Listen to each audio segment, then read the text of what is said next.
You like that? Yeah. Nice little fade in effect, yeah. What I'm going to do is I'm going to move just a touch closer to you. Math stream. Y'all ready to math stream? Hey. Is anyone in there? We got anyone in the chat? No. 0 viewers. That's good. Shocker. Honestly, we don't need them. Yeah. We don't need them. We don't want them. No, we do. We do. we need and want you. If you can hear us. Please come. I think it's going to be you moving your screen a little bit to me. That's yeah. Wait.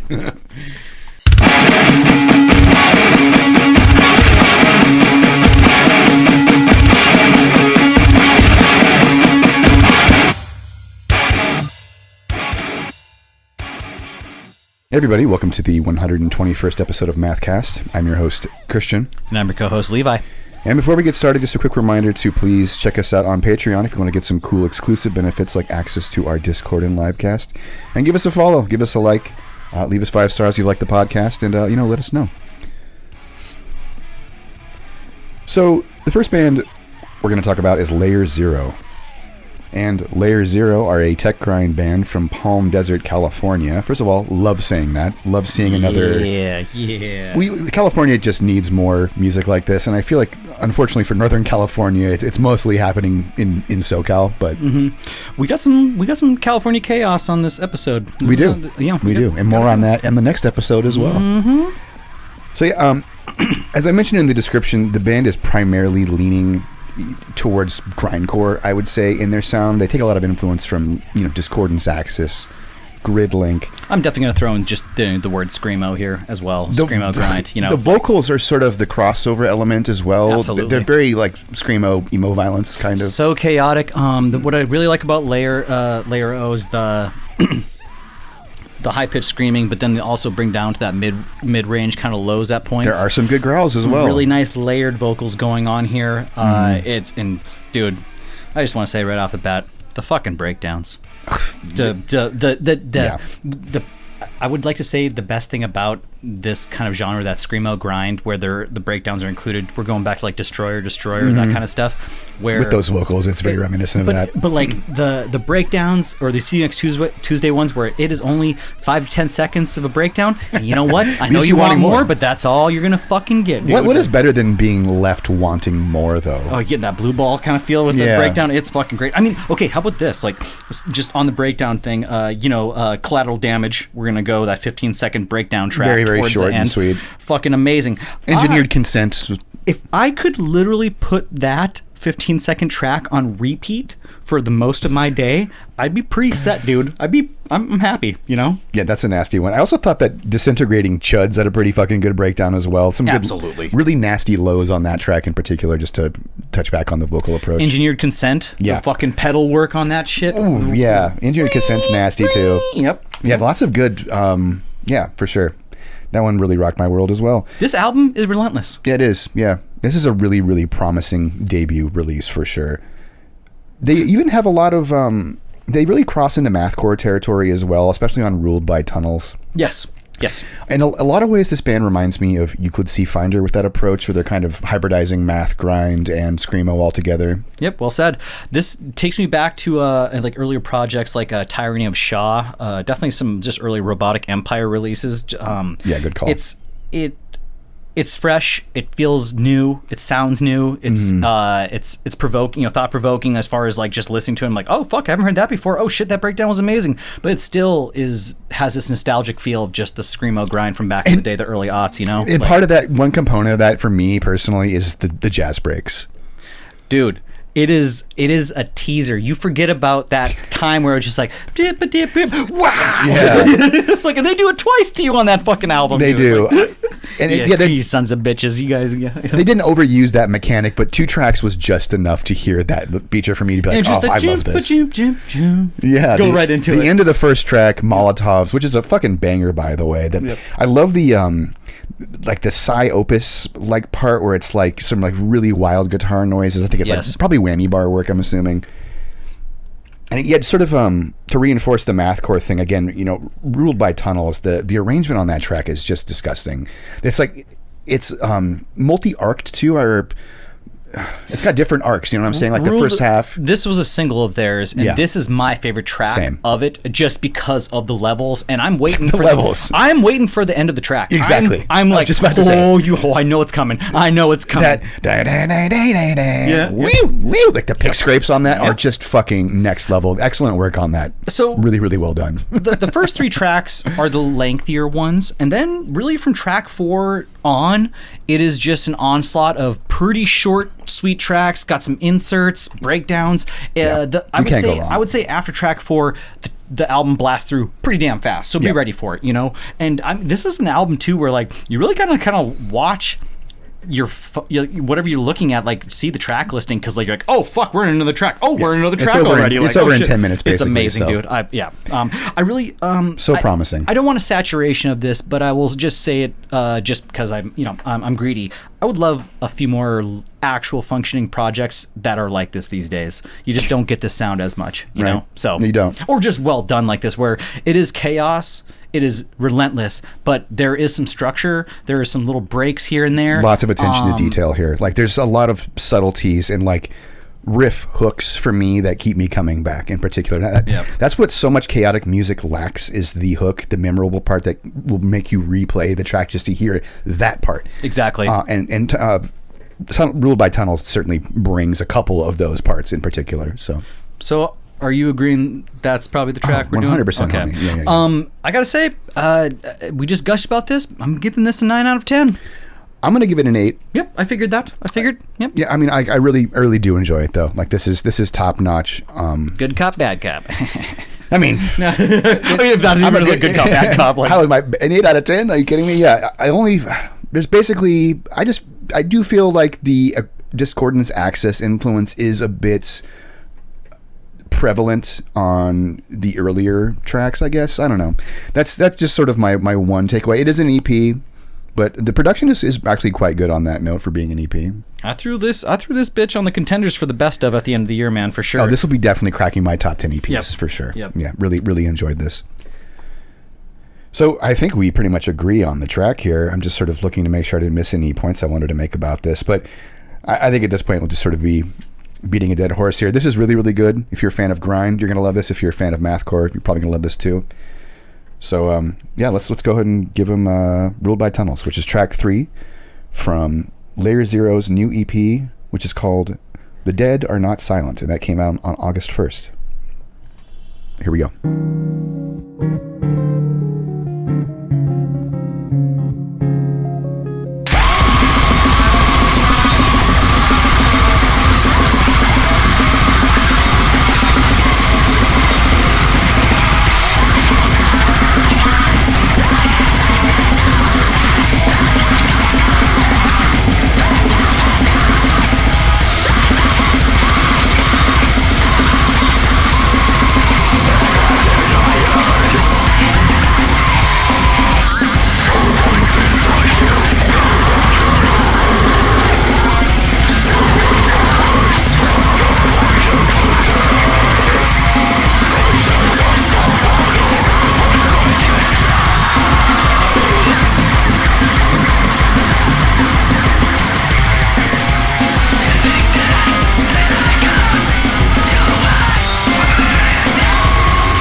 All right, so that was Ruled by Tunnels, which is track 3 from Layer Zero's new EP, debut EP, The Dead Are Not Silent, and that came out on August 1st.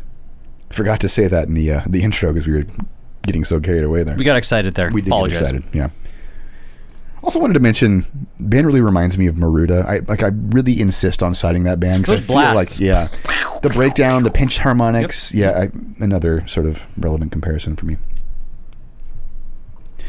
So next, we're going to talk about Tendrils. And Tendrils are another fresh project. No, they've been around since 2019 or 2018, I want to say.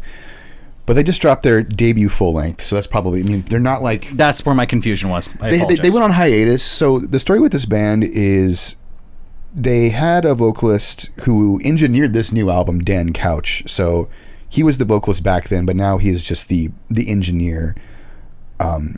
This album is also mastered by Louis Johns as well, who's worked with Dillinger Escape Plan. Obviously, yep. Pupil Slicer, I want to say... No, definitely Pupil Slicer. Some other noteworthy bands in this style. But either way, so they just dropped their debut full-length, Long Dead, on July 28th. And I gotta say, it's always nice to talk about a band that is just clearly embracing the aesthetics of mathcore without much crossover. There is crossover here, obviously, as the genre tends to do, but like fully, Dillinger, Converge, kind of in that vibe. Really, Botch going on here. It's Botch for sure. It is Gaza. It's like I mean this in the best way. It is simple. And textbook mathcore going on here. Textbook mathcore is a perfect way of describing this album. And I'm all right. I'm here for it. It sounds great. The tracks like House of Vultures and Pessimist really stood out to me. Really strong. Yeah. But even like the opening track, Mara. Yeah, just bust down the fucking door. Like once that track, if you're enjoying that track, you know what you signed up for. It's going to be the rest of that, the whole album. That is true. Although I will say personally, I felt like Mara was not one of the stronger showings. Definitely not. No. I would have placed Pessimist as track 1 personally. But Mara is still like it's consistent, it's strong, it's as you say, you know what you're going to get for the remainder of the album. Yeah, it's like you signed the contract, Yeah, agreed there for sure. Yep. Not like one of the bigger highlights, but I will say that the track run between that and Demapped is like very, very strong. Mm-hmm. Like there's what is it? Solipsistic Sorrow. Had a difficulty spitting that one out for a moment there. That one was also a good highlight for me. That and House of Vultures, I felt like sometimes like this album can be a bit like mathcore starter pack in terms of like the riffs. Like they do a lot of like the same kind of staccato attack with the same. It's like pulling from the Converge textbook kind of thing. That's just like a playbook. The Dillinger Converge, like I said, like the certain songs especially like really cry out certain influences. Converge is definitely one of those. But on other tracks, the staccato diminished chord attack is just can get a bit samey in certain parts. But I will say that House of Vultures and Solipsistic Sorrow felt a bit more experimental and kind of like unique to the rest of the track listing. That's probably why I liked them. Demapped was a really big highlight for me as well on this record. The sludge metal crossover really reminding me of Gaza, especially in the back half of that track. I remember that track now, absolutely. When it goes bound down. Slow and low, baby. You need that. Whoa, god damn, that is a heavy part right there. Yep. Man, I need to go back. I really thought that this was their first release. I need to see, was it an EP before? Yeah, it was an EP before, and that's when they had with Dan the Couch. Vocalist. That was okay. Dan Couch, I should also say, is in Helpless, which is another really, really good UK band who we talked about in previous episodes. Helpless is fucking great. Yeah, I love how he came back in sort of a engineering. Still a huge influence on the project, obviously. Sure. But yeah, I would say overall though, if I was going to throw a dart at the track listing, I was going to be aiming for House of Vultures. That was my favorite track. Pessimist for me, as I mentioned earlier, Solipsistic Sorrow I thought was pretty good. Demapped, we're not going to play that for you, but that would be the track that I would strongly point you towards if you want to get one of the more like unique, sort of like breaking up the track listing songs on this album. This album is quite a few tracks. It's a great listen, and just more than a half an hour, I want to say. Once again, for a debut, it's really promising, is how I would put it. Solid as fuck mathcore. I would give it a 7 out of 10. You know what? I was actually really impressed with this. I gave it an 8. I could feel that you were definitely enjoying it upon the initial reaction. It's just that there's certain parts that just remind me so much of Converge, and I'm just always a sucker for that. I'll take it. That's sort of, conversely, that's what sort of made me not regard it as highly, I guess. I felt like, as I mentioned earlier, there's certain tracks that really strongly give Converge in particular, and Perpetual Day is kind of a big offender with the pull-off parts, and just the whole arrangement feels eerily familiar to a Converge track. It's like it really, really similar in a lot of ways, in my opinion. Classes and Revolting, though, I will say was a pretty good closer to this album. Another song that was... Oh, hell yeah. Absolutely. Yeah, this is definitely worth a listen. If you're like a meat and potatoes mathcore fan, what a strange thing to say, because it's not really a meat and potatoes genre in terms of how diverse all the bands are when compared to one another. But yeah, it's really promising. And now that they have a new lineup and they've kind of established, their sound, I'm really looking forward to hearing more out of this band. Absolutely, man. I would say personally Pessimist is the track that we should give them, though. House of Vultures, I agree, is really, really good, but Pessimist has like those like clicks in the beginning, it's a little more rhythmically kind of exciting, I think. Yeah, the Pessimist, yeah, let's do that. House of Vultures has that part where it's like, it's like kind of getting really angular and Convergy? Yeah, Convergy. Yeah. Jangly, I guess. Yep. I did really like that part, though, just to cite that.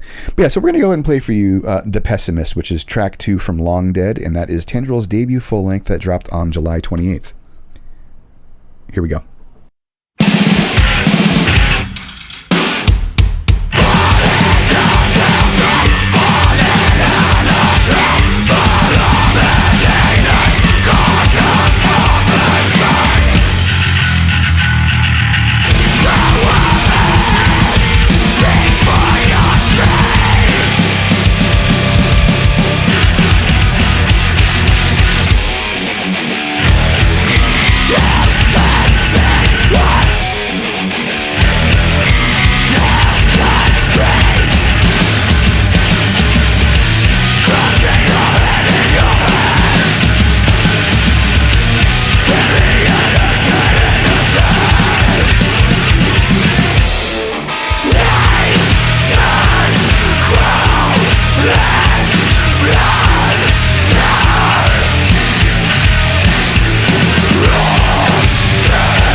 All right, so that was The Pessimist, which is track 2 from Long Dead, which is Tendrils' debut full-length that dropped on July 28th. Kind of surprised that Old Church Road didn't pick this up. That's good. Should have had a... Is the one that... no. What did Church Road... Church Road is the label owned by Sammy and... God, I'm forgetting his... From Nightmare? No. From Employed to Serve. Oh! Sammy and Justine. Oh, got you. Blanking on Homegirl's name for a second. All Sorry, good. Justine. But yeah, they own Church Road, and they sort of picked up the I don't want to say the ashes, but a lot of the roster of Holy Roar after it was dissolved. Mm-hmm. I remember. Yeah. All right, so next we're going to talk about Here's a Rope, Good Luck. And Here's a Rope, Good Luck are a technical death grind project from Oklahoma City, as I might describe it, featuring Mike Carroll, formerly the guitarist of Destroyer Destroyers, that should be exciting for many of you, as well as Brian Cole, formerly the vocalist of Plagues, making this a bit of a DeBello Records reunion. Goddamn right, baby. goated label, many of you know, R.I.P. did not receive very much recognition during their lifetime, and they've sort of been what's the word I'm looking for here? They've been sort of zombified in this age for other labels to sort of press their catalog, but that's neither here nor there. Yeah, zombified's a pretty fucking good word there, man. I didn't think about that. Yeah, legendary goated label with a lot of really influential bands, and yeah, I've seen this project described a lot online as grindcore, as I was sort of alluding to in my description there, but I think that's a bit too narrow to describe this project. It is a unique grind going on here, but I would say overall technical death grind is a really good way to put this. God, I can't. There are elements of mathcore. There are elements of prog metal. Yeah, there's elements of death metal. There was a grind project that Secret Swarm Records released a year or two ago that had the same idea, just like it really just more technical grind. And there is like this little bit of a callback to like the early aughts as well. You know? It's kind of a pastiche. It is, and just what we're talking about. Just it's a 2-person project, and the two people involved have a pretty crazy background in the early aughts music. Yes. You know what I'm saying? Of course, it would sound like something from that period. Exactly. I understand from the reviews. It's been quite a bit of a process, but it's just it's as many remote projects like this tend to be, But it seems like everybody's really fucking on board for this. I really enjoyed it. It feels like this and Psycho Frame should be like on tour together. Very like kind of similar, fresh but nostalgic vibes going on here. Yeah, got sure. Psycho Frame going on with the true deathcore, and this is just the same kind of thing. Yeah. What are you thinking? I listened to this a lot of times, and I'm sad to say that as much as I liked certain parts and certain riffs were really, really sick, the arrangements just didn't stick with me particularly. I will say right now that I've jammed it quite a few times. Overall, naturally, it's a heavy grind album. Love it, but a lot of the tracks I do feel kind of bleed or sound like each other, where kind of I'm just hearing it, and then I kind of do have to go down to my phone sometimes and be like, oh, track 4. Okay, that was a lot farther. No shit. Oh, okay, no that shit. kind of thing. I get lost in it. Going on the hooks thing.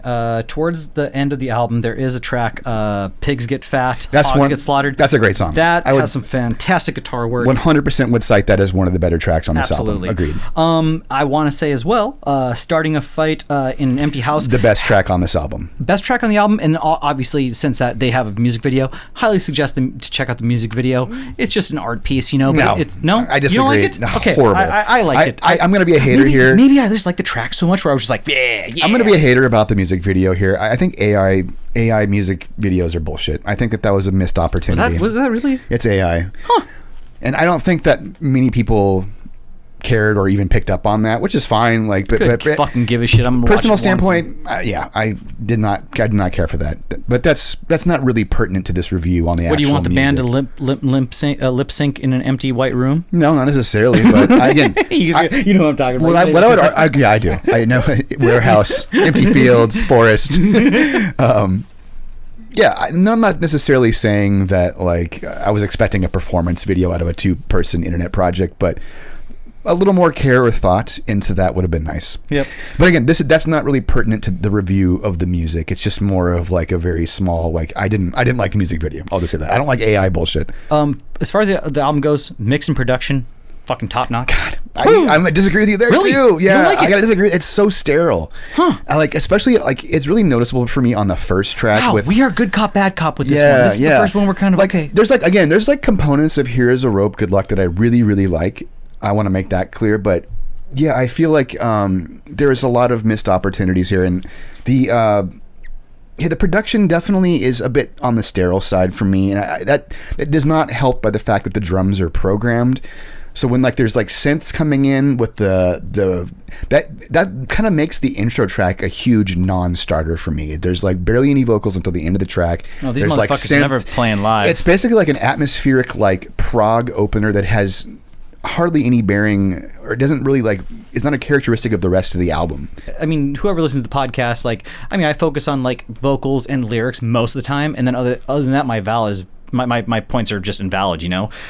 With Christian, he plays everything, and so I listened to this 8 times. I want to say maybe 9 times. I just didn't notice that.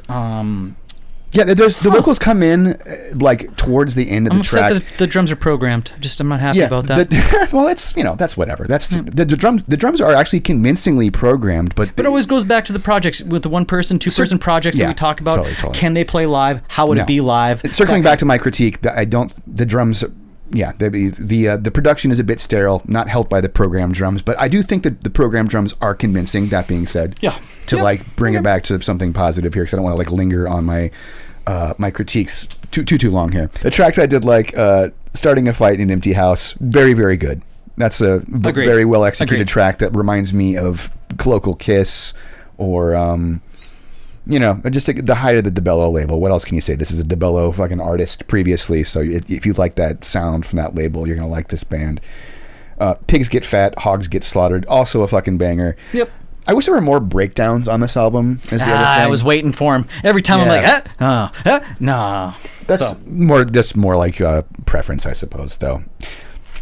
But yeah, just not quite grindcore, not quite prog, not quite deathcore. And I'm not saying that's a problem, because obviously we cover a lot of genre-defying music on this podcast, but a stronger direction, I think, could have been needed. But I understand this is it was probably a labor of love just to get this fucking album out after so many years. So, kudos for doing it. Glad to see Mike back in the game making music again. 7 out of 10. I'm giving it a 6. Motherfucker, here we go. Okay. I'm giving it a 6 for sure. I had an 8, but then I switched it to a 7. Don't tell him that, Levi. I did that. I totally, guys, I did that. I'm not here to I guess I am here to change your mind in a way. I'm so sorry that I did that, but I changed it to a 7. Cut that.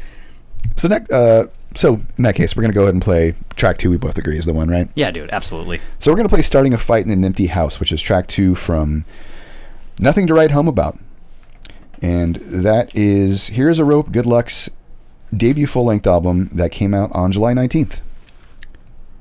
Here we go.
All right, so that was Starting a Fight in an Empty House, which is the debut full-length from Here's a Rope, Good Luck. And that just came out on July 19th. Or 18th? 19th? 19th. Not to belabor my point of the production, but they brought in somebody called Digital Ghost. Ghost, yes. What is that about? What kind of corny nonsense is this? Fucking, what is he, a ghostwriter? Digital Ghost. We got a name. Is this he's the fucking Frank Ocean of grindcore? No, but honestly, Digital Ghost, it was in 2 of the reviews I read, I was like, Digital Ghost. I'm like, okay, and I try to look into it and just I don't know. Yeah, it's yeah. I don't know who it is, but hopefully you do good. Oh my god! All right. So next, we're gonna talk about Toe. Mm-hmm. And Toe. This is the refresher for this palate cleanser. It's in the middle too. Good for you, bud. Did you mean to do that? No, it wasn't exactly cleanser, deliberate. though. I wasn't going to front load the post-rock band, so... We got a little cool cucumber and like all the spiciness. Like this is like a little cool cucumber. You right? Well, you really tied that back to Asian cuisine somehow. I didn't. But anyways, Toe. I'm not saying that's okay. No, Toe. Okay, so Toe are a post-rock, math rock band, some might say, from Tokyo, Japan.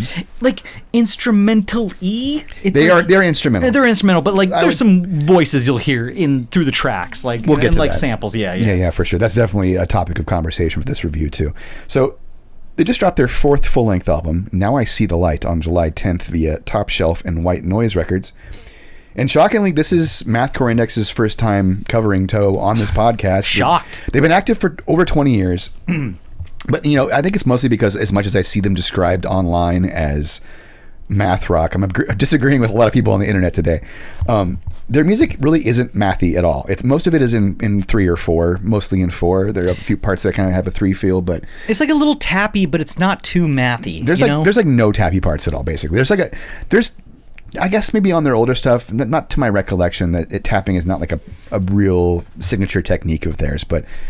I think what they're mostly known for is their drummer. By like the comments that I read, people really are excited about their drummer, who naturally, when you're kind of got a post-rock composition, there's a lot of repeats, so there's a lot of opportunity for the drummer to subtly change the feel of the music, which this drummer certainly does. Fills the space very well. Quite actively, actively is a good word to describe that. He's really in the mix, doing all different kinds of crazy variations. The percussion is definitely a big highlight of what Toe does, because the arrangements they're more long-winded. They tend to be about 5 minutes or so of and they're not particularly like multi-arced, they're multi-phased. They're just sort of I would describe this album overall as very beautiful and it is chill. Beautiful. Like it's chill. 100. Like this is like the math or post-rock equivalent of lo-fi beats to chill and study to. Absolutely. I don't know, man. There's a lot of like bands out there that have done something like this before, where they're like the build up. There's like this then this kind of band always has the 1 or 2 tracks. They're like chants, throws it out.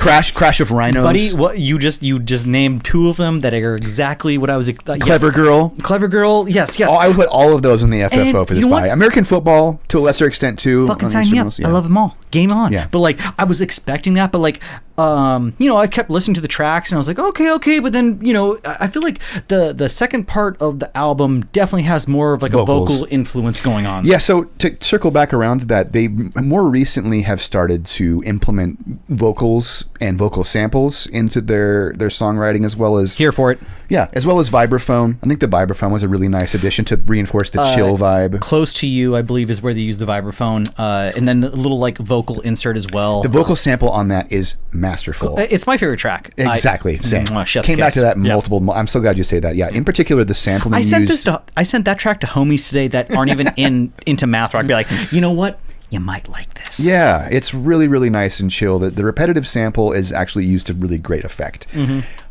On the other hand, in certain songs, I do feel like the vocals are a bit too repetitive. The refrains are just used too many times. And a lot of that, I think, has to do with the fact that this music is almost like loop-based in the way they probably write it. It reminds me of Girlfriends a lot in that way. So that's why I didn't... there was like 2 tracks that I noticed. I was like...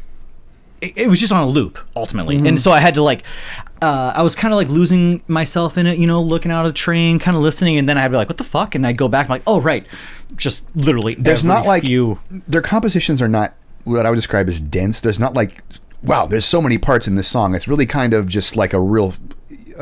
steady flow in between like 3 or 4 sequences on average, I would say, in any given Toe song. I think this is, once again, like I was just saying, like I showed like Close to You to a few people today that aren't really into mathy stuff, and I think this album is just, it's a little more open. You can just more accessible. And certainly. And this might be just me doing like an elevator pitch selling point here, but like I enjoy it for that. It's not too much, but it definitely isn't lacking anything. No, it's not overly challenging, but like it's easy on the ears. It is what it is, man. Yeah. Not overly technical. So yeah, as you mentioned, I think that the layman or like a non-musician person or non-music fanatic will be able to easily get into what Toe does. Yep. Tracks I liked, we already established Close to You is a real fucking big banger. I would also say that Chiaro Sicuro, that's a sort of a Japanese interpretation of an Italian word meaning light, dark, spelt with Japanese characters. I thought that one was pretty good too. That follows Close to You. Oh, is that the... Oh, wait, no. Oh, right. The riffing on that one is like really like TTNG, kind of Delta Sleep with that flavor of the riff there. I also can't pronounce the first one, but I really enjoyed the first track as well. Just opening is good too. Yep, opening is good. Now I See the Light, the title track. Out of all the singing on this record, Now I See the Light, it ends it. It's so good, dude. Good closer. And out of all the singing, I think that track is where they actually nailed it. I feel like the singing can be a bit lacking, as you would kind of expect from an instrumental, quote unquote, instrumental post-rock bands with, so many extended instrumental parts in their composition. Vocals are not going to be the biggest. It's not going to like revolve around that. But yeah. I think that they really missed though with Who Knows, which follows or is before Close to You. The female vocal part on that is so goddamn repetitive. It's like, it's too much. It is too much. That's right. I definitely skipped that one. But overall, really chill listen. If you want something to just kind of like, it's kind of background music in that way, and that it's not really challenging. But if you want like just like a nice mood to like chill with, this is perfect, man. Really relaxing. What do you think? 7 out of 10. 6. It's not like my preferred style, but I'm trying to be objective as possible with the quality, and I'd say that 7 it pretty adequately describes what they're doing. It's adequate. Adequate plus. Gave it a 6 for sure. Fair enough. Yep. So obviously we're going to play Close to You, and that is track 6 from Now I See the Light, and that's Toe's full-length album that came out on July 10th. Here we go.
All right, so that was Close to You, which is track 6 from Now I See the Light, which is Toe's 4th full-length album that came out back in July. So next, we're going to talk about Kaonashi.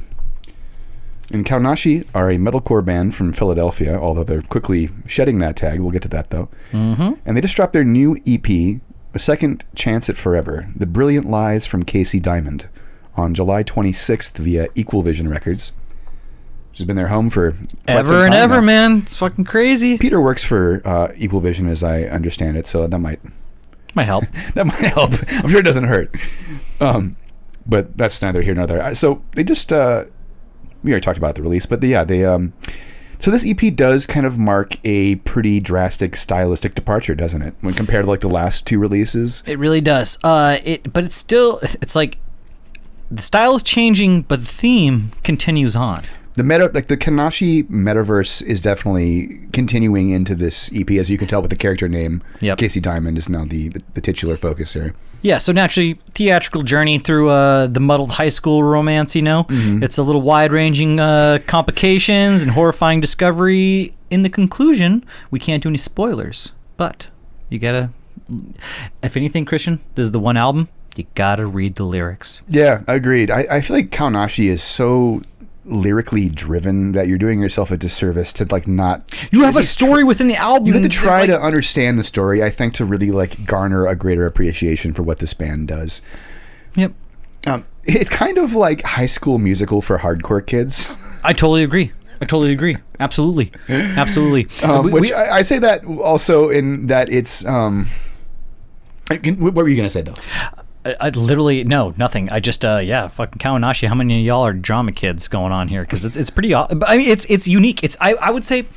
We need to talk about how they've changed their sound. We didn't get to No, we have not got there. But right before that, I do want to say that this is a very specific and unique thing I feel in the multi-genres of extreme music, where it's not one concept album. It is a concept of albums going on, like I said, a metaverse, a metaverse. Yes. And I think it's super unique. I can give or take it, but Christian, take it from there. I just wanted to say that it's super unique, where it's not just one. This is already a unique sounding band, and now they've branched out into an entirely different style. So on this release, they have sort of moved away from the metalcore stuff almost entirely. Completely. Completely. I mean, there's like a couple screams here and there, but this is mostly like post-hardcore that is like bordering kind of poppy like hardcore sort of, or pop metal, accessible metal. I don't know what to call it, but it's something that I want to embrace, but I get confused if you were to deliver this in in a live situation. So like, are you playing the whole album in its entirety, or are you like mixing between? Because like, I really do feel it's like complete different stylings from everything before. It is. And I mean, they've definitely had like a lot of super melodic elements to, of course, Dear Lemon House. That I think there was a lot of melodic shit on that album, and but I'm a little personally, I'm kind of disappointed in this change of direction. I'm not here to bash in any way. Is this album my cup of tea? It is not. The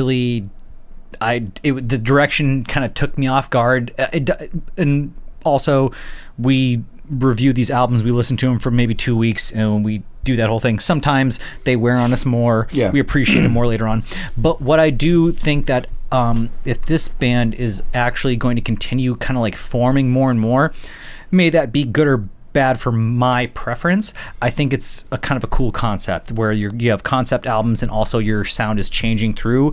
I'm not sure how far before like previous you guys have meetings about like where we're taking the band in the next 5 fucking years, that whole thing, I'm sure this was like a very deliberate interesting decision, thing, yeah, because there's like now full on like synths and like poppy choruses on this release. Like on Blood Red Camry in particular feels like they're really dabbling on like Fall Out Boy kind of level of pop. What I'm trying to... Blood Red Camry Dance Party, excuse me. I'm going to leave you with this question, listeners. Is it a decided thing before, years and years before, like that plotted out? Or is it more of like a, snowball rolling down the hill where it's like, all right, now we're doing this and we're going to keep going. Like, and I just think it's a really cool backing idea that you're not only changing your sound, but you are continuing the story of this. Like, it's just, it's kind of interesting, man. I'm here for it. You know, like, I really enjoyed. I do enjoy the narrative-driven part of their music, but admittedly, I guess I'm getting a little fatigued by it now. Like, and maybe it's just because we talked about this last time. Sorry to interrupt, but like we talked about our fatigue last time on this whole thing. You know. Well, I mean, it wasn't. Yeah, kind of a little bit. I guess it's more of just like, it's like dudes presumably in their 30s still writing about high school stuff is not really like something that I would normally gravitate towards, I guess. Now, even if it is done well.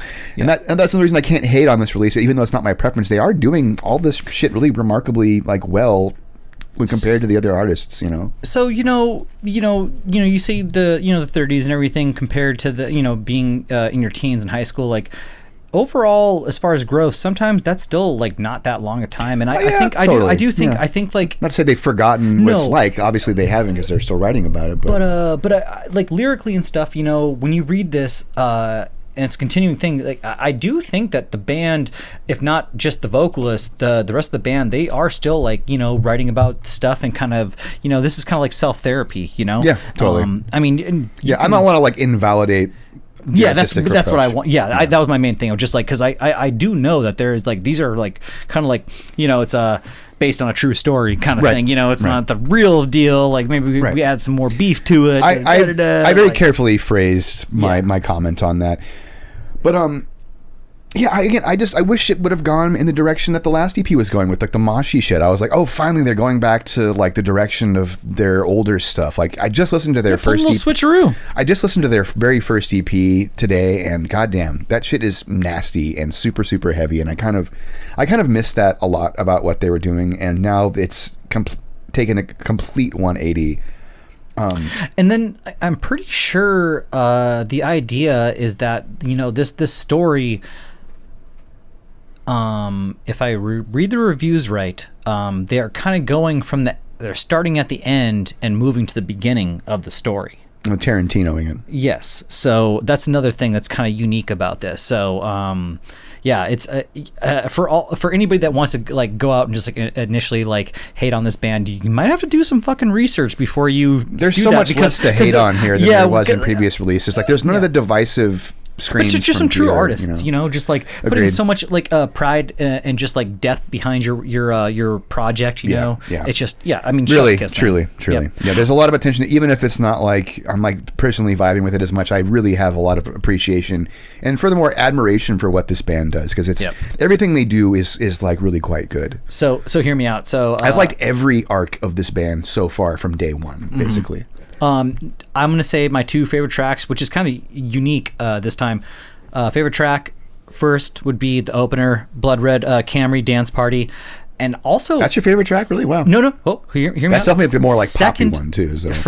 My favorite track like there, but also the first track, and then the last track. I really, really enjoyed the mid-tempoed closer, Exit feature 5 or what the... That was the only one I wasn't crazy about. And I like the cliffhanger ending, and just knowing the whole story of this, I really felt that there was a little bit of a cliffhanger there, and I appreciated it, I think passing through the hourglass was my personal favorite. There's like a lot of that's kind of a multi-phase track too. There's a lot of different parts to that song, and all of them are really quite well put together. It's a good arrangement in particular, I think. Straycations I thought was pretty strong too. That was good. Good music video for that. They did like the iPod commercial music video. Forgot about that music video is pretty fucking good. It does kind of sell it for sure. This is sort of speculation, so I maybe almost shouldn't even say this on the podcast, but it seems like they've quietly parted ways with their original guitarist Sidney Williams, who provided some really nice lows, and I wonder if the change of direction has anything to do with that, if that's in fact the case. Did not notice, and good eye. Yeah, he's not in the promo photos, doesn't seem to be in the music video, so I'm assuming that Sidney is no longer involved in Kaonashi, although I haven't like dug into it super deep, admittedly, but yeah, I wonder if that's why. There's sort of one person maybe was sort of wanting to stay in that metalcore approach, and they definitely have moved away from it on this one. Maybe they'll come back around again. Who knows, though? Clearly, they're really diverse. So yeah. I give this a 7 out of 10. Yeah, here's the deal. Just my appreciation of just like where they're going and just the commitment to it. I got to give them 8 out of 10. Hell yeah. Yep. Yeah. Am I going to jam this more? Probably not. Is it going to be on my best steps? Honestly, no, probably not. You got to also just admire like the output. They put out a really great EP earlier this year, back in March, that you should absolutely go listen to if you want more of that mosh-centric stuff. But if you like, and we covered it. Yeah, and we covered it and really liked it. I personally loved it. But this one wasn't quite to my preference. But yeah, as you said, I won't revisit it, but I can definitely see the quality behind it. Yep. So, what do you think? I think personally that we should give them Passing Through the Hourglass. That's the more like rhythmically kind of interesting song. That's not so straightforward. Yeah, Blood Red Camry Dance Party is a little too poppy. I feel like we got a better mathcore option for sure. So well, I sort of got to say, there's really nothing mathy or even chaotic about this song or this EP at all. But if you've been following this band's trajectory and following this podcast, you know that we, even if a band like switched it up, we're kind of inclined to keep talking about it because it's worth talking about. We make our own rules here and frequently break them. So we're gonna go ahead and play for you Passing Through the Hourglass, which is track 3 from A Second Chance at Forever, The Brilliant Lies from Casey Diamond, and that is the new EP from Kaonashi that dropped on July 26th via Equal Vision Records. Here we go.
definitely catching myself singing along there. As much as I was complaining about, the fucking.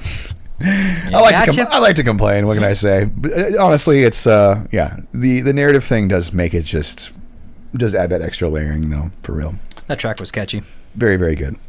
Yeah, personally, I think that's the best showing on this release. It's the most like well-rounded and still has like a bit of the metalcore edge. Although the screams are mixed noticeably lower but they're mixed lower in the mix. But to be perfectly redundant there. But there's also just a lot less screaming too, obviously, as we were talking about, so less opportunities for that, I guess, as well. So people who are hating on the Elmo vocals don't really have a whole lot to complain about here. I think calling them Elmo vocals is like frustratingly, inaccurate. Never heard that before. It's like, you ever heard Elmo before, dog? Like, do you know what Elmo fucking sounds like? Yeah, I've never heard that bore. I don't agree with that. No, it sounds like Brian. It's like the same approach that Brian Garris has. Really like raw. And some would sort of use that on the same coin to criticize it, but I think Brian Garris is a great vocalist too. If you don't like Knocked Loose, dog, you're stupid. I don't know what to tell you. You need to fucking figure it out. What, are you like old school black metal? Like, what's your deal? I love Brian. Yeah, if you don't not like Knocked Loose, like, there's something wrong with you. All right, so last we're gonna talk about One Way Mirror, and One Way Mirror are a screamo band from Los Angeles, or emo violence. You could certainly describe them that way as well, I think, right? Yeah, I would say like overall, just like there's a metalcore screamo sound going on here. Okay, so maybe emo violence is not just. I don't know what emo violence is. I'm just gonna say it. I don't know what it is. Big dog, you're fine. You're good to go. Emo violence. I would say emo violence, just metalcore. I thought screamo. I knew what it was. I don't know. Good. Yeah. It's great. And like I said, like specifically like live, if you were watching specific videos, some have a little more of the metalcore chunky vibe. Yeah. But other sets of theirs do have more of that orchid vibe, which would be the emo violence you were describing. So yeah, they do have those like metalcore like breakdown parts. But yeah, so they just dropped their new EP, Everything Wants Me to Write in Cursive. Debut EP, everything, just they are fresh. No, they dropped a full length already. They dropped a full length in 2023. Did they really? Yeah, they did. Wow. Their self-titled full length, debut full length. It's the Probably thing about the same production quality. This EP is actually produced better, strangely enough. Oh, well then we're getting okay. There we go. Disappointing. Well, not disappointing, but their debut full length, the production is definitely a lot rougher than it is on this EP, which was released by none other than Zegama Beach Records on July 8th. And surprisingly, this is my first brush with this band because it seems like they've gained a considerable amount of popularity in just about a year or so. Rightfully so. The tracks fucking bang, man. Extremely, really good. Really good writing. Very, man. Once again, it's fresh. We talked about this with Layer or Layer Zero, where it's like it is new and I can feel it, and there's new structure, but goddamn it, there's still this heavy nostalgia. You are tapping into like a thing 15 years ago. Yeah. But overall, I want to say One Way Mirror, myself describing it, being from like the Midwest and everything, not only does the screamo side really hit me as far as like the Midwest screamo, but also the chunkier like breakdowny sides. Really, there's a lot of that first track in particular. There's a lot of Seven Angels, Seven Plagues, fucking Misery Signals influence chunkiness going on here, and I'm fucking here for it, dude. And I do know this is a California band, right? So exciting. They're from Los Angeles. Yeah, and like so when I showed up here today to record with Christian, short story, I was like, yo, dude, One Way Mirror. I was like, did you look them up? He's like, yeah. I was like, no. Did you look up a live set? And he's like, I did no. not. You usually do. And I was like, dude, you need to understand how young these motherfuckers are. Like, because I was like, an undeniably exciting component of this band is the age. Yeah, they're all very, very young. It's really cool to fucking see a band this young playing the style. So Christian's better at the looking up the band, that whole thing. We talked about this earlier. But with this one, I was like, why is this production like this? And like, I feel like it's fucking there. And like, I went to check out the live sets and I was like, oh shit, they're hella young. But then the live sets, I got to actually hear the songs in a chunkier, heavier way than this production allows me to listen to. And oh my God, that is some good stuff going on. They're really good. The crowd live. response, like wherever you guys go, they're playing to big crowds. Yes. every video that I saw, basically. Like it may they be local shows or where the fuck it is. Like y'all got a great local fan base, local following. Like Shea Cafe and the Red Brontosaurus and a bunch of other kind of like SoCal venues. Fucking here for it, man. So on that note, we're gonna get away from the production and everything. Yeah, that was my one complaint, is the production is definitely lacking. So the guitars can be a bit tinny. There's not a lot of production or miking of the cymbals. It's mostly the snare sounds really good, I will say though. So I really am not going to go any farther with any critiques. That's it. That's the only critique I had, really. Because other than that, all I have is just to tell you what tracks I enjoyed more than the others, and that's really not a critique. It's just me saying my favorite tracks. I mean, I saw what y'all got on those videos, and like I really just hope that this band continues on. Yes, you're a young project, so at some point you probably drop off, but I just hope all of you, if you do drop off, you continue making other projects, because you all have an extreme talent going on here. Yeah, this is great, man. I mean, I was watching, I mean, it's just especially with the live stuff, not only did it sound good, did you see a great like the energy in just the choirs, but they're an extremely tight band. Yeah, like I like it. Game on. Fucking, I'm here for it, dude. The drummer can play his parts. Yep. So, most importantly, favorite track, it would be "This Is My Way" of saying hello. When I said the first track, that was actually the track that I meant, because I think the first track is just like an intro with like a sample, maybe. Yeah. So fourth song too, which is strangely track 3 on the track list. yeah. And then there's like track 4, like bit of a joke there, but yeah, buttheads. That is a banger though. Yeah. I mean, pick a track. It's 5 tracks. All of them are good. The 4 actual like bodies of God, if you listen to metalcore in 2002, fucking just go to this fucking record and just have a good smile. It's so crazy, dude. I definitely go look up some live footage too. Yeah, it's really, again, just exciting to see young bands like this popping up. The kids are all right. California really just has like fully embraced the screamo revival. Holy fuck, y'all! Like going to New Friends Fest, or not New Friends Fest, Freudian slip there. California Kicks, really, and of course New Friends and ZBR Fest, and it's just like California Kicks really was like, whoa. But it's like, California Kicks made me realize like, goddamn, it really is here, especially in like the Bay Area, so and SoCal, so. Awesome to see. 7 out of 10. Solid 7 out of 10. Easy. No problem. And I'm telling you what, if the production was just anything different, it'd be 8. I mean, it's just that's it. I mean, that's the only reason there's a 7. Because like, God damn it, I'm still gonna go back to this. And it's so funny because like the way this album sounds, you could tell me it was from 2002 and they pulled this from a 7-inch, and I'd be like, oh yeah, fuck yeah, for sure, dude, for sure. Like when I hear this record, I think of that 7 Angels, 7 Plagues cover in my head, or like. So many bands have like copied that style, like A Knife in the Dark, you know. Yep. So I guess the track we're gonna do is what? This is my way of saying hello. Yep. Okay. 100%. So we're gonna play for you. This is my way of saying hello, which is track 2 from Everything Wants Me to Write in Cursive, which is One Way Mirror's new EP that came out on July 28th via ZBR. Here we go.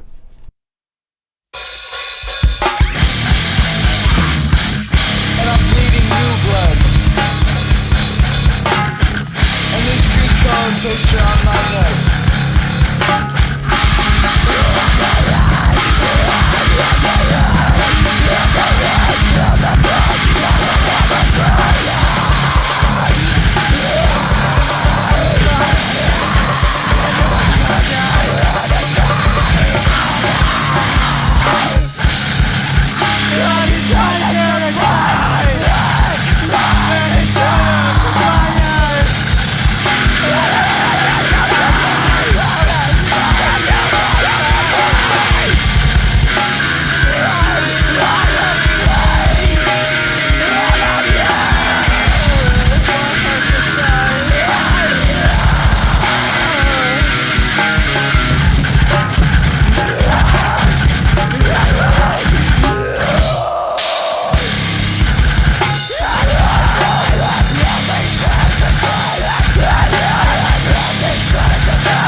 All right, so that was This Is My Way of Saying Hello, which is from Everything Wants Me to Write in Cursive, which is One Way Mirror's new EP that came out back in July via ZBR.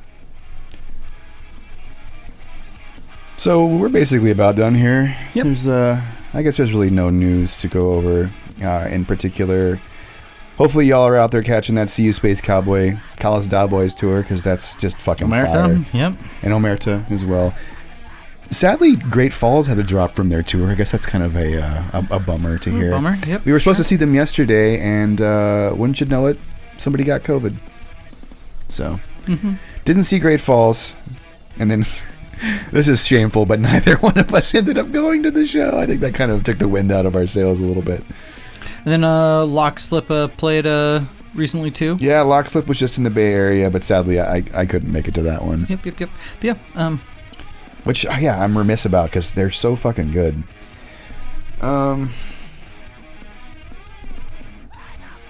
There are some really good things that just dropped in the last week that you should probably go check out. We're going to talk about them in the next podcast, but that new Duca album in particular, really, really good. It's got Cameron from Seizures on vocals, and they just dropped a new full-length album via Good Fight Music. So we'll be talking Cameron's about still that. sounding good.